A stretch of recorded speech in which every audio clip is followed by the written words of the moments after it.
Boa noite. A vida numa das florestas mais selvagens do planeta. Refúgio do urso pardo, o feroz predador de 700 quilos que flutua na água. Paraíso para famílias de lobos e abrigo para as raras águias americanas. No programa dessa noite, nossos repórteres mostram a fantástica piracema do salmão selvagem. Aos milhares, eles sobem os rios para desovar no mesmo lugar onde nasceram e viram um banquete para toda a floresta. As lendas e superstições preservadas pelos índios de primeiro mundo. O ritual da defumação. A magia e os mistérios dos totens canadenses. Salmão de laboratório. Como os nativos fazem a inseminação artesanal que ajuda a preservar os peixes e a recuperar os rios. O deslumbrante cenário dessa aventura é banhado pelas águas geladas da costa oeste do Canadá.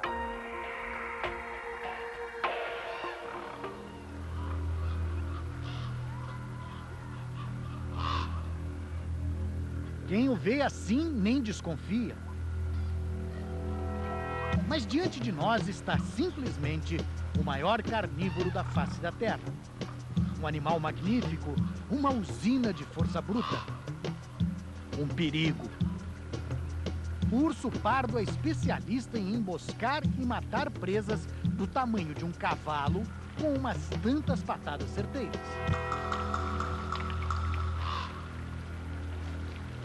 A nossa vantagem, a nossa sorte, é que ele enxerga muito mal. Se a gente não se mexer muito, ele não nos vê aqui. Por isso eu estou falando baixinho. Ele pode enxergar mal, mas é um nadador de primeira. Difícil acreditar, mas são mais de 700 quilos flutuando e vindo na nossa direção.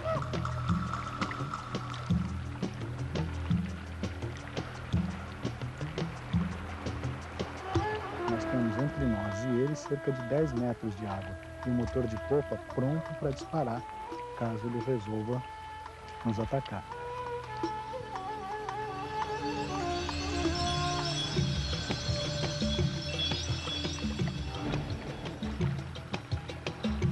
O problema é que ele come de tudo. De frutinhas do bosque a outros ursos. E se a fome apertar e a situação permitir, ele não recusa a carne humana.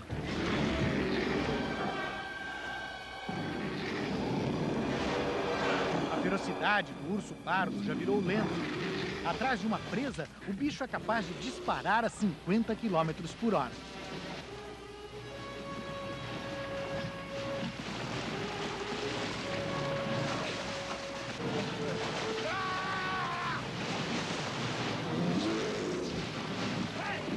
Neste filme, um macho faminto, tamanho família, rouba a cena com uma interpretação pra lá de natural.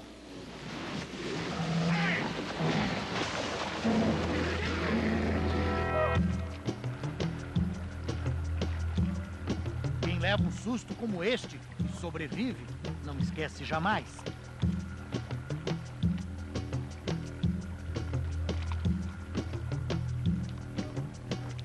No norte do Canadá, chega a ser proibido trancar as casas, única chance de refúgio para fugitivos de ursos esfomeados.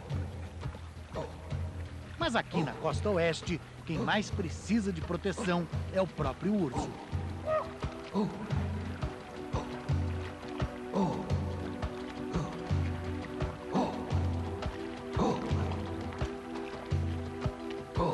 Os caçadores chegam a pagar mais de R$20 mil pelo discutível prazer de matar um animal como este.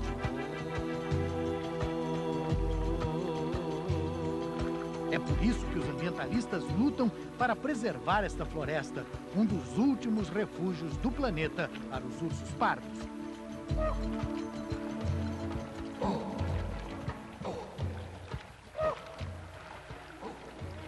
É um paraíso de mesa farta.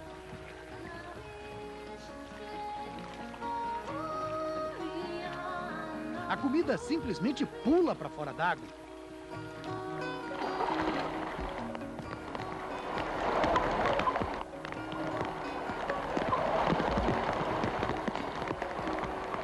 no outono que o salmão selvagem do Pacífico volta à Colômbia Britânica para desovar.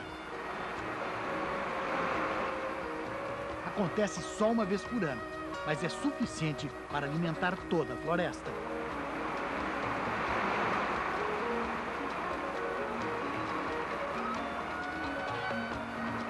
Árvores, animais, insetos, todos dependem da fantástica piracema do salmão.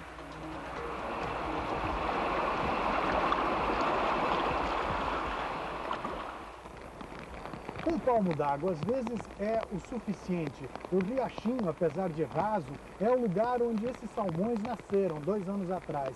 E o instinto natural faz com que eles voltem exatamente ao mesmo lugar onde foram desovados e tentem subir o rio para cumprir esse ciclo.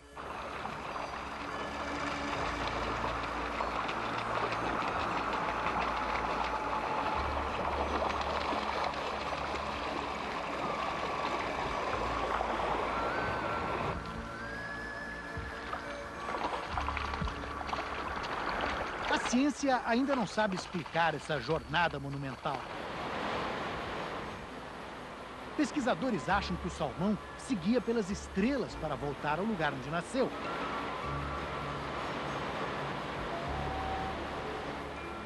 Ao chegar à costa canadense, o olfato entraria em ação, indicando aos cardumes qual o riacho subir. A escolha é precisa. Os cardumes não erram nunca. Graças a isso, as famílias não se misturam. E cada um dos 5.000 rios da região tem sua própria subespécie de salmão, com características únicas.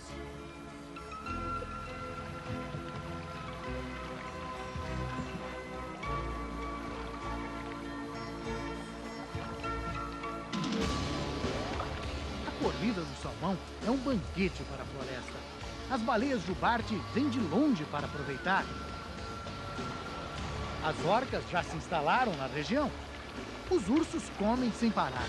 Fazem estoque de gordura para sobreviver ao longo sono do inverno.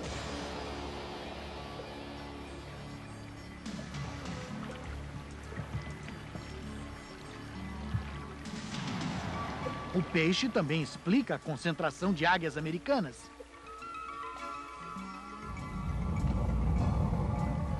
Aqui, no vizinho Alasca, também território de salmão, vivem 80% dessas aves.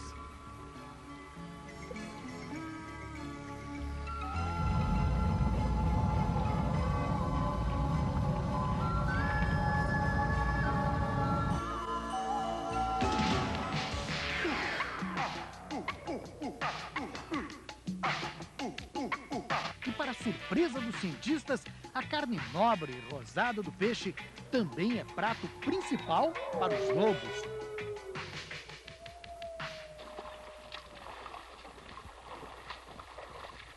Foi só este ano que o biólogo Chris Derryman descobriu que as alcateias também sabem pescar.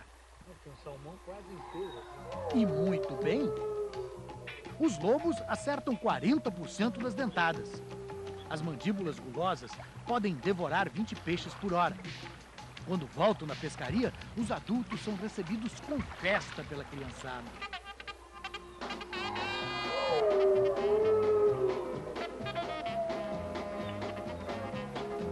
E são famílias grandes, até 14 filhotes por gestação.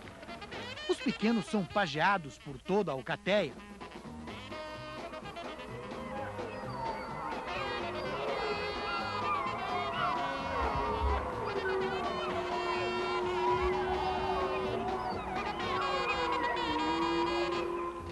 Para descobrir os segredos dos lobos, o biólogo canadense se especializou em estudar à distância este arisco ancestral do cachorro.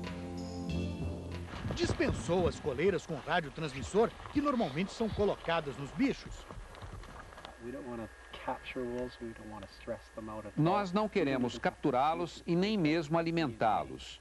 Nós não precisamos nem vê-los, mas apenas analisar o que eles deixam para trás, para daí extrair as informações que precisamos.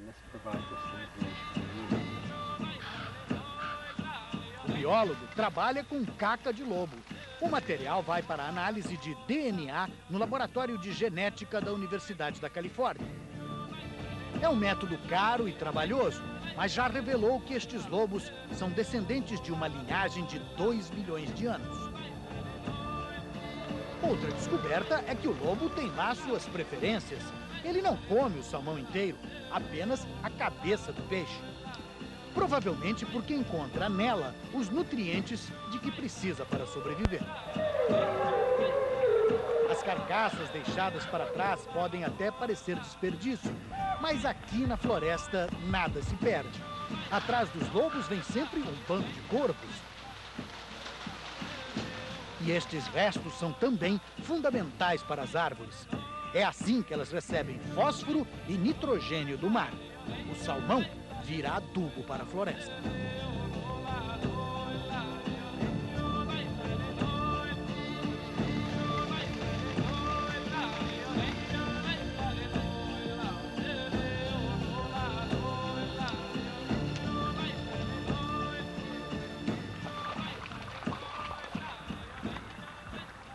É impressionante a transformação que acontece com esse peixe na hora de procriar. Essa corcunda que tem aqui, nesse salmão rosa, não existe normalmente. Ela só aparece na hora em que ele começa a subir o rio na direção do lugar onde vai desovar. Esse aqui não conseguiu subir, ele encalhou aqui. Vamos ver se a gente dá uma mãozinha. Está exausto.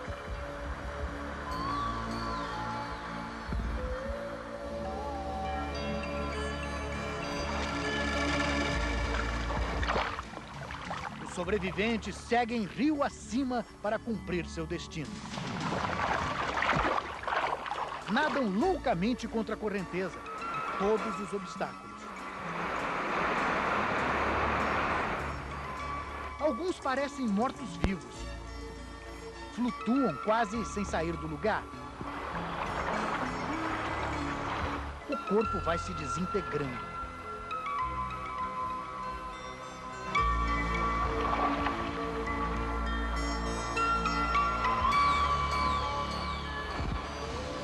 Os mais fortes fazem paradas para recuperar o fôlego.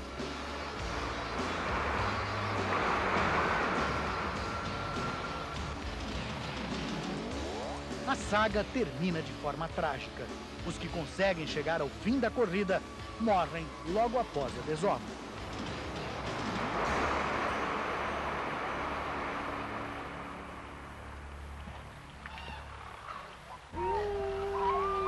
Mesmo assim, a renovação da espécie ainda não está garantida. As ovas rosadas do salmão são petisco cobiçado por outros animais. As gaivotas não deixam passar.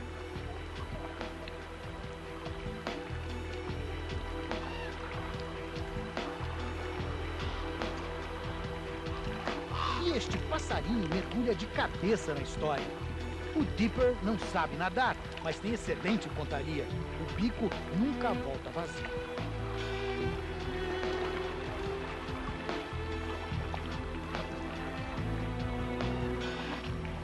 Pode parecer cruel, tanto esforço, acabar na ponta de um bico faminto.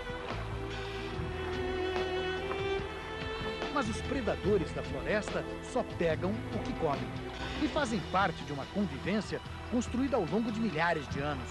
É a regra deste jogo. Quando o homem não interfere, a natureza encontra sozinha o seu equilíbrio.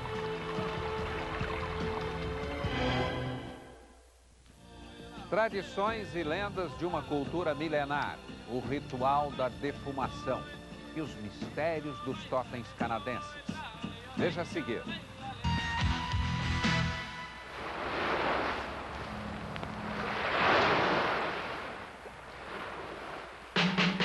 Todo verão, os velhos somem da aldeia de Tsimshian.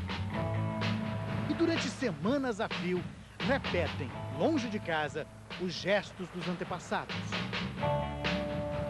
Retiram da água o tesouro que a natureza lhes deu.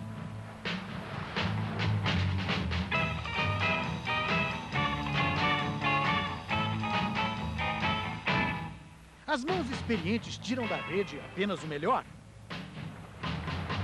Dos 5 tipos de salmão selvagem do Pacífico, o velho nativo recolhe apenas o coho, o mais saboroso de todos. Esse é o salmão rosado que cria essa corcunda na época da desova e eles não gostam.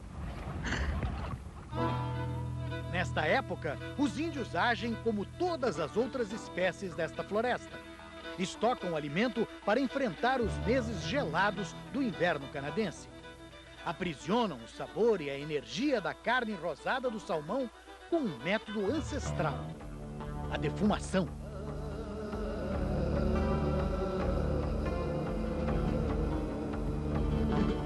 Dona Ellen é a primeira dama da tribo. É ela quem comanda o antigo ritual. Antes de nos mostrar os segredos desta culinária primitiva, ela pede licença ao cacique, o marido dela, Johnny Clifton, o grande chefe urso espírito. O lendário líder dos Tsimshian aceita a nossa visita e manda nos oferecer uma amostra do estoque deste ano. There you are. Very good indeed. Now you know why we... É muito gostoso, tem um sabor delicado de peixe. Também o defumado não fica muito forte, não é muito salgado, é perfeito. Just perfect, né? Uma iguaria que dinheiro nenhum pode comprar. Dona Ellen diz que dá tanto trabalho preparar o salmão que ela nem pensa em vender. It's priceless. Não tem preço. Preferimos dar de presente a quem precisa e sabe apreciar, Enjoy eating it. especialmente os mais velhos da aldeia. Have some, especially the older people. Quem ainda tem forças para trabalhar, arregaça as mangas e usa toda a sabedoria passada de geração em geração. Os peixes são limpos, cuidadosamente abertos e cortados em filés. Tudo é aproveitado. Até as caudas. Dentro da casinha, 2 fogueiras queimam madeira especial. Troncos que passaram um tempo mergulhados em água do mar. A fumaça ajuda a preservar e dá um sabor todo especial à carne. Também faz arder os olhos. Mas é impossível não admirar a beleza das postas cuidadosamente enfileiradas. Cada lote fica pelo menos 3 dias no defumador até secar. Mas o maior segredo é seguir regras antigas, pensando no dia de amanhã. We have a way of hanging. If you look Todos os peixes precisam ficar pendurados na mesma direção. Nosso povo diz que se você virar os peixes para o outro lado, nunca mais teremos salmão. Yes. Do jeito que nós penduramos, eles sentem como se estivessem ainda nadando rio acima. They feel like they're still going up the river. Estas sábias senhoras jamais ousariam desrespeitar a tradição da tribo. Mas há ameaças bem mais concretas à volta anual do salmão. A própria encosta do morro, atrás da antiga aldeia, já foi desmatada com uma licença oficial. E a tribo nem foi consultada. A erosão provocada pelo corte das árvores pode encher os rios de lama e prejudicar a desova.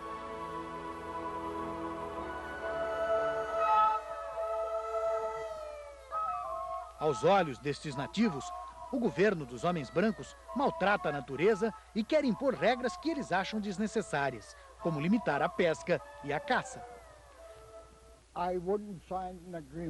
Ninguém vai me dizer o que posso tirar da natureza. Nós não temos a cobiça dos brancos. Só pegamos aquilo que é necessário para alimentar o nosso povo.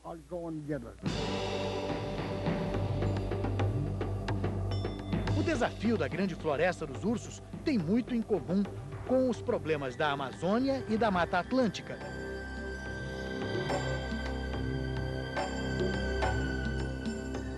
É difícil definir limites para a cultura de povos que vivem nesses lugares há milhares de anos.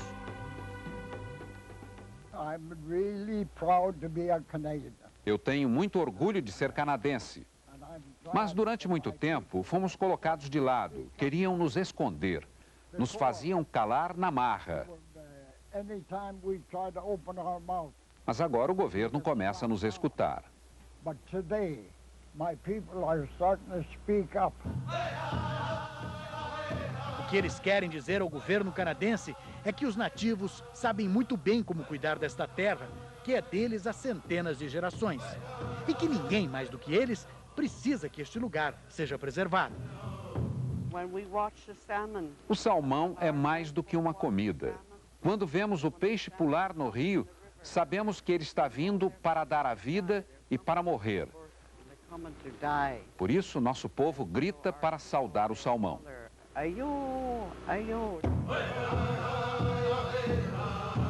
Sem o salmão, nosso povo desaparece, diz ela. Ele é muito precioso para nós. Precioso e, sem dúvida, muito gostoso. Muito bom. Não é à toa que os nativos, os ursos, as águias, os lobos, todos gostam muito de salmão. Né? Eagles, natives, bears, wolves, everybody likes it. That's right. Everybody likes the fish. Não é exagero dizer que esta gente somente sobreviveu à chegada dos colonizadores graças ao salmão. Quando os primeiros navegadores europeus chegaram ao Canadá, os nativos foram respeitados justamente porque sabiam algo que interessava muito ao homem branco. Sabiam pescar salmão. A riqueza proporcionada pelo peixe fez surgir uma sofisticada cultura indígena, próspera em arte e tradição. As famílias mais ricas eram identificadas por seus brasões. Cada animal esculpido nestes postes de cedro representa um clã. São os ricos e famosos totens canadenses. Os totens mostravam as diferentes famílias que viviam juntas sob o mesmo teto. Isso mostra que toda a nossa aldeia é um único povo, em vez de sermos apenas indivíduos. Somos uma grande família. Jessel Bolton aprendeu o ofício com os antigos. Ele faz parte de uma geração que luta para resgatar as tradições indígenas. Ele tem 23 anos de profissão e este é o 5º totem da sua carreira. Dá trabalho. Este aqui ainda levará mais 6 meses até ficar pronto.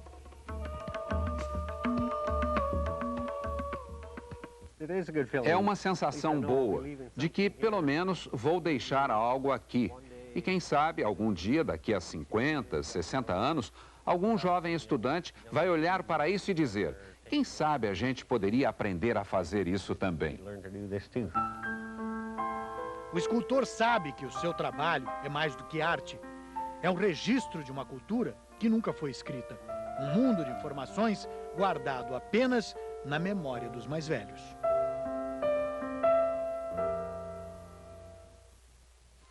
Fazendas de peixe, salmão de laboratório e o dilema dos nativos. É possível explorar a floresta sem ferir o equilíbrio da natureza? Veja a seguir. Aviso aos navegantes. No meio do mar tem uma chaminé, cuspindo projéteis para todo lado. Olhando melhor, é apenas um lançador de ração, funcionando a todo vapor num criadouro de salmões. Mas aos olhos de nativos e ambientalistas, é uma declaração de guerra. Qualquer medicamento ou pesticida que tenha que ser dado ao salmão de cativeiro é dado através da ração. E essa é uma das grandes discussões com os ambientalistas. Eles acham que os elementos químicos, os medicamentos colocados na ração, não apenas acabam penetrando o organismo do peixe, que depois será consumido por seres humanos, como também acabam contaminando o meio ambiente onde o peixe está sendo criado. Hoje tem 85 fazendas de peixe como esta, funcionando na costa oeste do Canadá. Além de doenças e pesticidas, elas introduziram outra novidade, uma espécie estrangeira, o salmão do Atlântico. Os peixes fogem das redes e há o risco de surgir uma geração de mestiços aqui no Pacífico. Só no ano passado, houve mais de 2.000 fugas nessa região. O medo é que tudo isso acabe com o salmão selvagem. Já aconteceu antes, na Escócia. A porta-voz da fazenda, porém, rebate as acusações. Num primeiro momento, as fazendas causam um impacto sobre o meio ambiente, mas é temporário e reversível. A longo prazo, as fazendas não proporcionam dano ao meio ambiente. Ela diz que sua empresa toma todos os cuidados, mas admite que nem todas agem assim. É por isso que os líderes da tribo Heiltsuk estão indignados. O velho chefe acha que a produção em cativeiro contamina, sim, o mar e o salmão selvagem.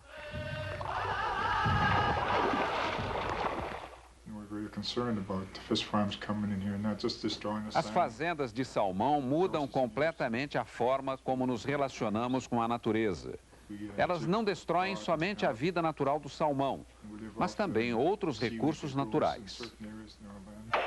O chefe tem bons motivos para desconfiar das indústrias.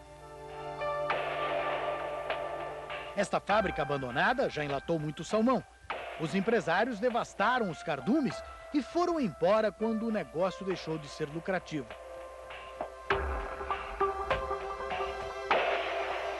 Hoje, algumas áreas dessa região têm até 75% a menos de salmão por causa da pesca predatória.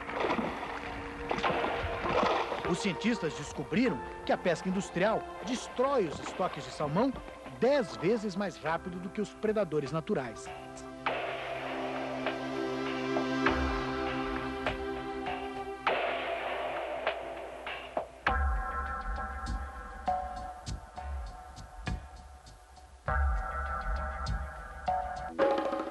A reação do governo canadense foi controlar a pesca. Hoje, as licenças são dadas a conta-gotas, apenas algumas horas por dia.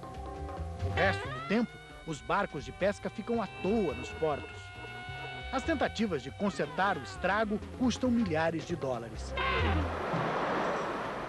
A tribo Kitassu, a mesma que autoriza fazendas de peixe na sua reserva, investe numa solução mais natural para repovoar os rios próximos à aldeia. Todo ano, na época da desova do salmão selvagem, os nativos coletam cerca de 1.500 peixes saudáveis. Da barriga das fêmeas, eles extraem 1,5 milhão de preciosas ovas.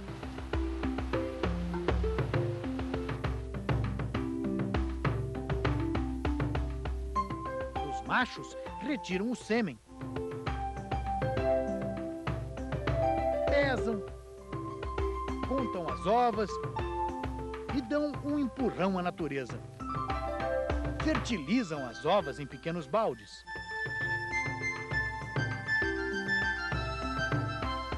Depois, os embriões se desenvolvem na segurança das chocadeiras. Na natureza, apenas 10% dos ovos realmente viram peixinhos, viram alevinos. Mas aqui, nos criadouros, o homem consegue dar uma mãozinha e conseguir 90% de sucesso. Isso ajuda a repovoar os rios da região.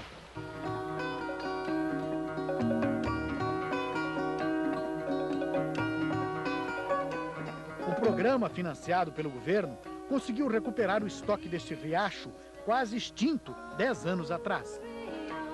Mas cientistas dizem que, apesar da boa intenção, qualquer interferência no processo natural pode desequilibrar todo o ecossistema. Mais uma razão para preservar. Depois de ferir a natureza, o homem só consegue fazer remendos. E as cicatrizes ficam para sempre.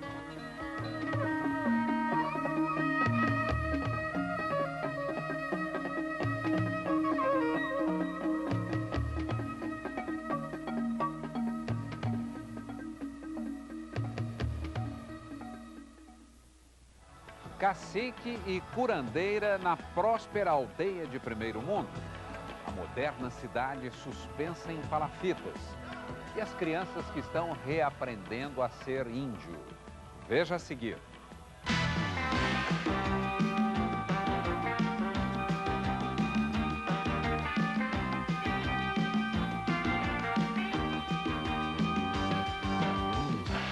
Casas modernas com aquecimento. De ver por satélite, boas escolas, hospitais públicos, os índios do Canadá têm todo o conforto da vida moderna, mas não querem, em hipótese alguma, deixar de ser índios. O salmão pescado logo ali no riacho sobe a ladeira para virar almoço. No cais, o jovem nativo desembarca orgulhoso o alce que caçou. São cenas da vida destes nativos há milênios, mas elas correm o risco de virar relíquia de outros tempos para as novas gerações. Os índiozinhos de hoje em dia aprendem balé moderno no ginásio bem equipado.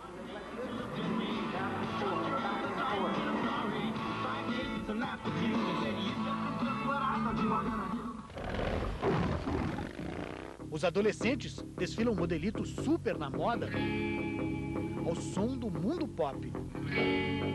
O que será que eles têm na cabeça? O mesmo que qualquer adolescente do primeiro mundo. Sonhos, planos. Este quer estudar mecânica. O outro vai ser chefe de cozinha. Mas vai ficar aqui na aldeia? Vou estudar fora, diz ele, e voltar para viver aqui. Somos canadenses como todo mundo. Só temos uma cultura diferente. É uma tradição que não os impede de desfrutar das vantagens de ser cidadão canadense. Habitantes de um dos 8 países mais ricos do mundo. Bella Bella é uma das mais prósperas aldeias da Colômbia Britânica. O gosto pelas cabines duplas, as casas confortáveis, nada do que se vê por aqui revela a origem destes moradores, a não ser a aparência inconfundível. Cada vez mais é por dentro que eles se diferenciam dos outros canadenses e precisam investir nisso. Uma vez por ano, os jovens das aldeias fazem uma espécie de estágio no mato, um acampamento de verão, um programa para aprender a ser índio. É um trabalho de reconstrução. Durante décadas, missionários cristãos proibiram os índios de passar suas histórias para os jovens. E o governo matriculava meninos e meninas em rígidos colégios internos, longe dos pais e da aldeia.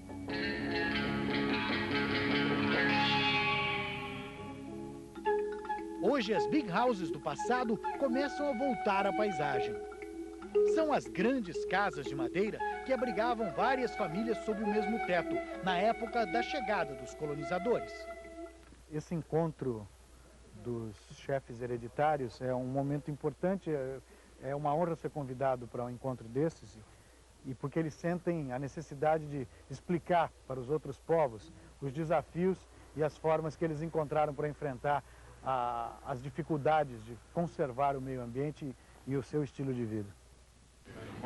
Os velhos líderes da aldeia explicam que outras tribos já reconstruíram grandes casas cerimoniais, mas eles receberam dinheiro das madeireiras e dos produtores de peixe em cativeiro, acusam dos chefes locais.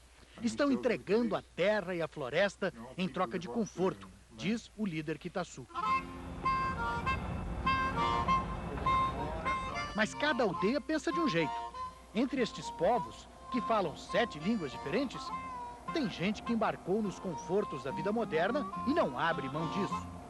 A parceria com empresas que vêm explorar os recursos das reservas garante empregos e autonomia para quem não quer viver só das pensões do governo.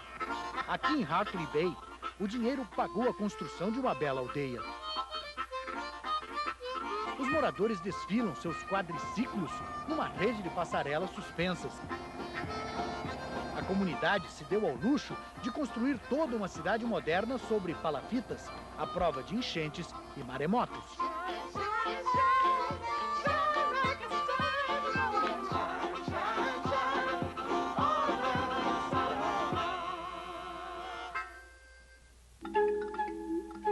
Mas a mesma casa que tem parabólica no alpendre pode esconder um pajé das antigas. Nosso companheiro de jornada, o fotógrafo Pat Keel, rasgou a palma da mão numa queda e o ferimento está infeccionado. Os velhos da tribo nos aconselharam a procurar a curandeira da aldeia. E Dona Violet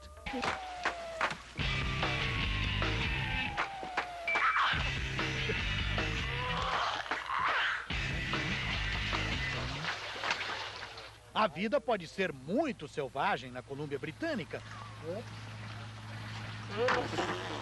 mas tem um gosto todo especial. O arroz com feijão por aqui é aquilo que para nós custa os olhos da cara. Um eterno festival de caranguejos e salmões.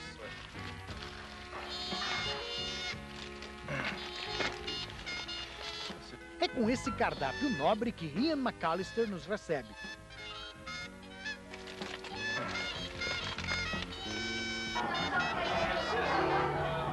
Faz mais de 10 anos que este fotógrafo se mudou para cá com suas câmeras e sonhos, para ficar mais perto do lugar que ele quer ajudar a preservar.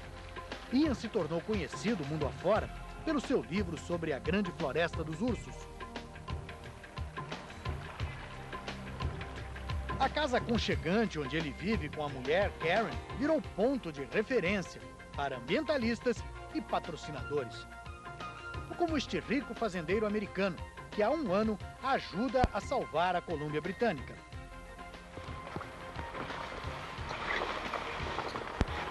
Financiador de vários projetos ecológicos ao redor do mundo, ele diz que não dá para esperar que os governos paguem sozinhos o custo da preservação. O que está sendo perdido não é apenas um tesouro para quem mora na América do Norte. É um tesouro para todo o planeta.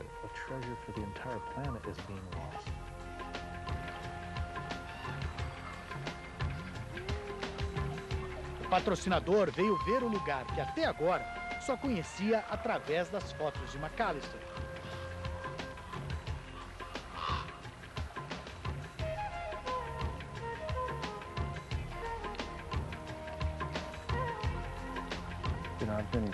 Passei os últimos 11 anos andando por esta região, fazendo fotografias, pesquisas, trabalho de educação ambiental. Durante este tempo, 50 grandes vales como esse foram completamente desmatados. E se você considerar que estamos falando de florestas de 10 mil anos, este é um período muito curto.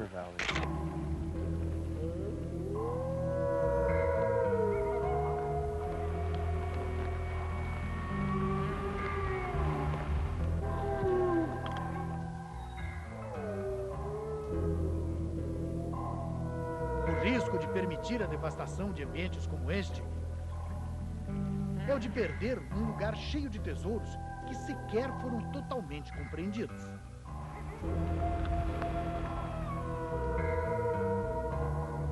Estas pedras decoradas estão entre os grandes mistérios do nosso continente. Os autores desta forma de arte devem ter sido alguns dos primeiros habitantes das Américas. E até hoje, os cientistas não conseguiram chegar a um acordo sobre quem eles eram nem quando chegaram às Américas. Possivelmente, cerca de 10 mil anos atrás, o que é também a possível data deste trabalho.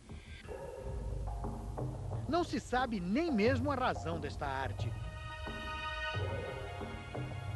As pedras estão sempre em pontos altos ou estratégicos, onde ficariam os postos de observação das aldeias. É o que diz o nosso guia.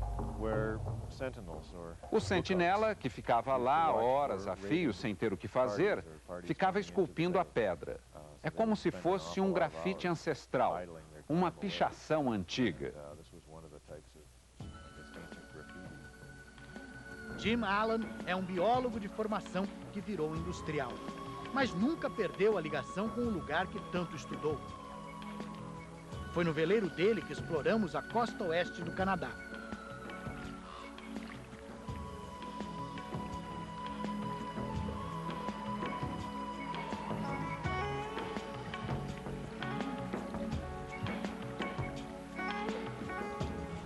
Uma embarcação sempre a serviço de quem quer registrar as maravilhas da Colômbia Britânica. Pat Keel, um fotógrafo especializado em edições de luxo, pegou carona na nossa expedição para recolher mais material para um futuro livro sobre a região. Páginas preciosas da história de um paraíso que ainda não ganhou a proteção oficial para continuar sendo a floresta dos grandes ursos. Refúgio da águia americana.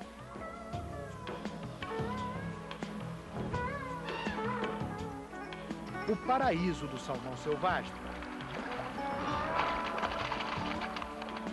Um pedaço do planeta que é mais que um pedaço do Canadá. É patrimônio da humanidade.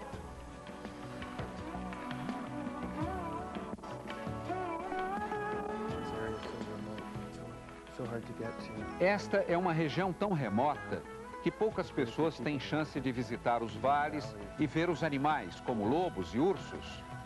A fotografia é uma forma de contar para o resto do mundo o quanto isto é lindo. É uma forma de compartilhar tudo isso e até de educar as pessoas para que elas aprendam a amar este lugar.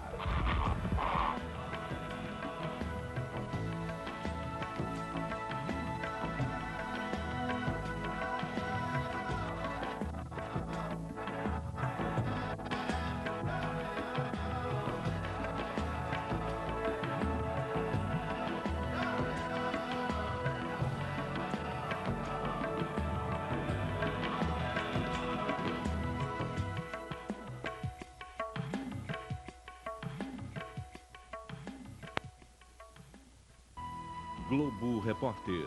Oferecimento Açúcar União.